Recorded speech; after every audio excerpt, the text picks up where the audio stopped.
नमस्कार, बुलेटिन में आपका स्वागत है। आपके साथ मैं हूं जीनत सिद्दीकी। इस बुलेटिन में हम आपको तेज रफ्तार से देश और दुनिया की तमाम खबरें दिखाते हैं। आइए देखते हैं खबरों को।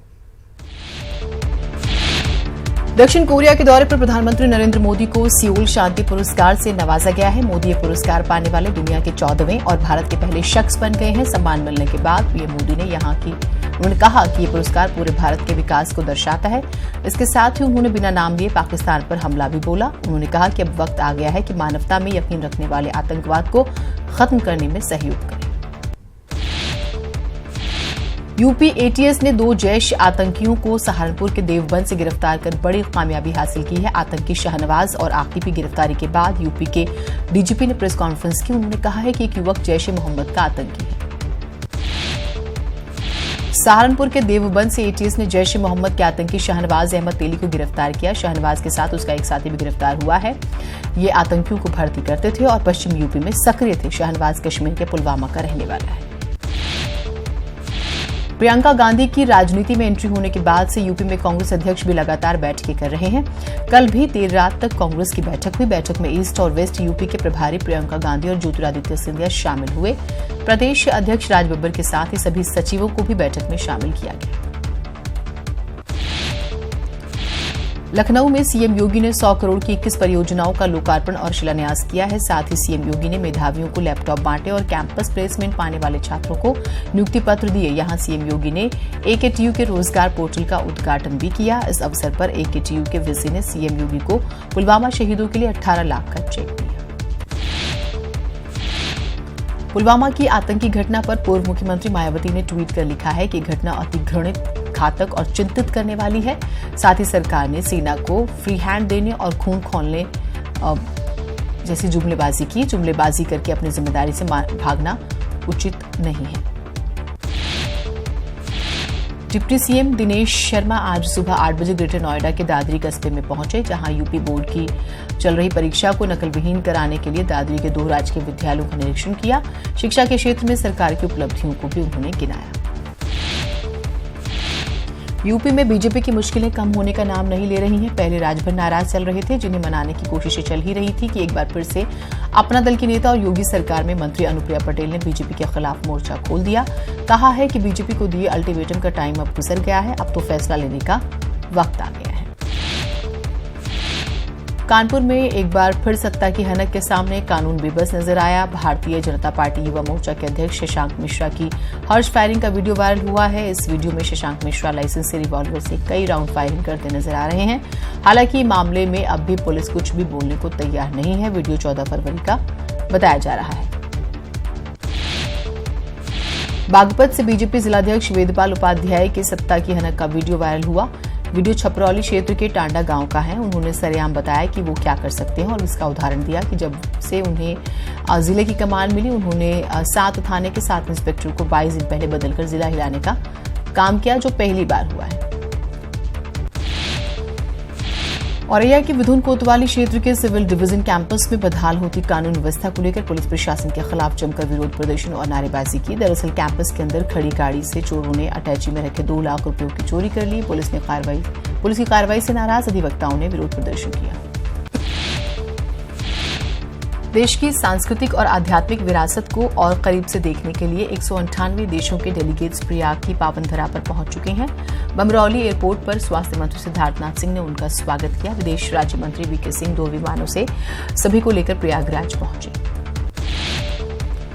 सभी डेलीगेट्स कुंभ नगरी में 7 घंटे के प्रवास पर रहेंगे। हिंदुस्तान के सांस्कृतिक और आध्यात्मिक विरासत को करीब से देखने के बाद सभी डेलीगेट्स अपने देश लौटकर कुंभ का अध्ययन करेंगे।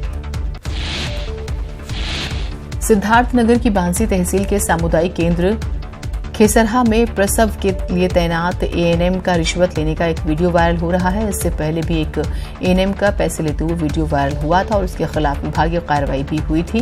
बार बार विभाग में रिश्वत लेना विभाग पर प्रश्न चिन्ह खड़े कर रहा है। कानपुर देहात के मंगलपुर थाना क्षेत्र के औरंगाबाद में स्वास्थ्य विभाग ने महिलाओं के लिए 30 बेड के अस्पताल का निर्माण कराया था और सभी सुविधाओं से लैस होने का दावा भी किया था, लेकिन यहां एक नवजात बच्चे की मौत 1 घंटे के अंदर ही हो गई। परिजनों का आरोप है कि डॉक्टरों की लापरवाही की वजह से बच्चे की मौत हुई। गोंडा की शहर कोतवाली के गायत्रीपुरम चौराहे पर 2 युवकों की हत्या से सनसनी फैल गई। बताया जा रहा है कि मामूली विवाद के बाद 2 पक्षों में चाकूबाजी हुई, जिसमें 2 युवकों की गला रेतकर हत्या कर दी गई।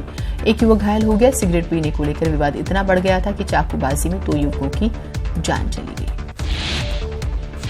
चंदौली के पंचफेड़वा में हाई स्कूल की परीक्षा दिलाने जा रहे युवक की बस की टक्कर से मौत हो गई और परीक्षार्थी गंभीर रूप से घायल हो गए। मौके पर पहुंची पुलिस ने दोनों युवकों को तत्काल जिला अस्पताल में भर्ती कराया।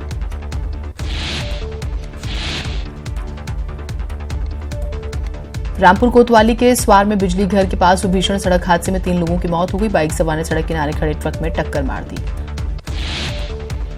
बागपत के फिरोजपुर गांव में एक युवक का शव पेड़ से लटका मिला। सनसनी फैल गई इलाके में। अभी तक शव की शिनाख्त नहीं हो पाई है।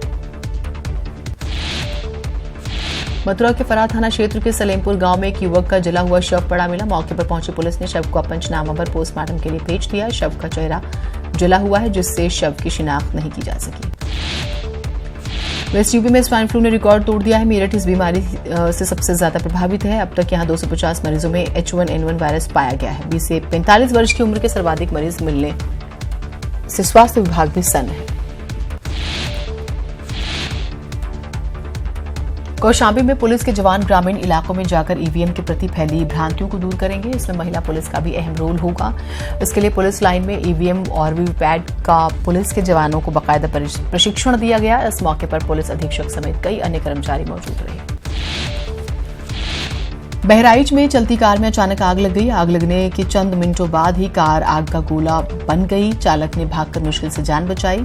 युवक शादी में शामिल होने बहराइच से नानपारा जा रहा था। इसी दौरान सोहरवा पीर बाबा मस्जिद के पास कार में आग लग गई। देवरिया की साइबर क्राइम सेल ने 11 लाख रुपए की कीमत के 100 से ज्यादा महंगे मोबाइल बरामद किया है। साइबर टीम को ये काम करने में 20 दिन से अधिक का समय लगा और एसपी ने इन सभी मोबाइल को फोन मालिकों को वापस कर दिया। साथ ही मोबाइल खरीदने पर उसका बिल लेने की भी हिदायत दी है। ललितपुर की मेहरौनी कोतवाली के कुम्हेड़ी में 3 दिन पहले मिले पत्थर से कुचले हुए युवक के शव का पुलिस ने खुलासा किया। पुलिस ने एक आरोपी को गिरफ्तार कर हत्या में प्रयुक्त हथियार को भी बरामद किया है। एसपी ने इस खुलासे के लिए मेहरौनी पुलिस और स्वैट टीम को पुरस्कृत करने की भी घोषणा की।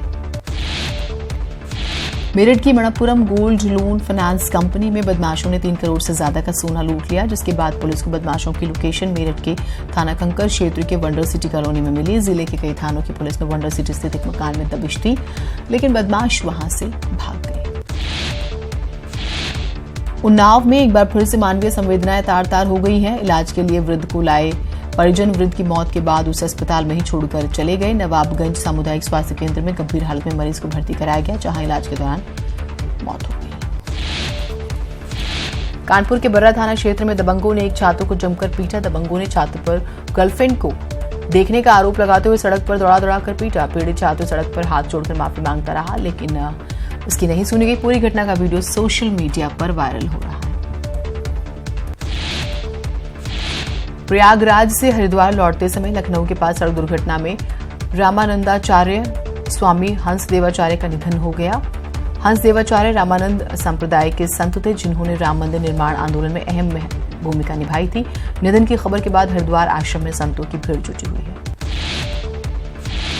जगत गुरु रामानंदाचार्य स्वामी हंसदेवाचार्य का आज प्रयागराज से दिल्ली जाते समय सड़क दुर्घटना में निधन हो गया, जिससे संत समाज और उनके अनुयायियों में शोक है।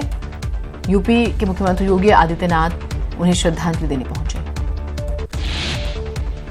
उत्तराखंड विधानसभा के बजट सत्र के 8वें दिन 17 विभागों का बजट सदन के पटल पर रखा और उसे सदन से पारित कराया। साथ ही बजट के आय व्यय पर भी चर्चा होगी।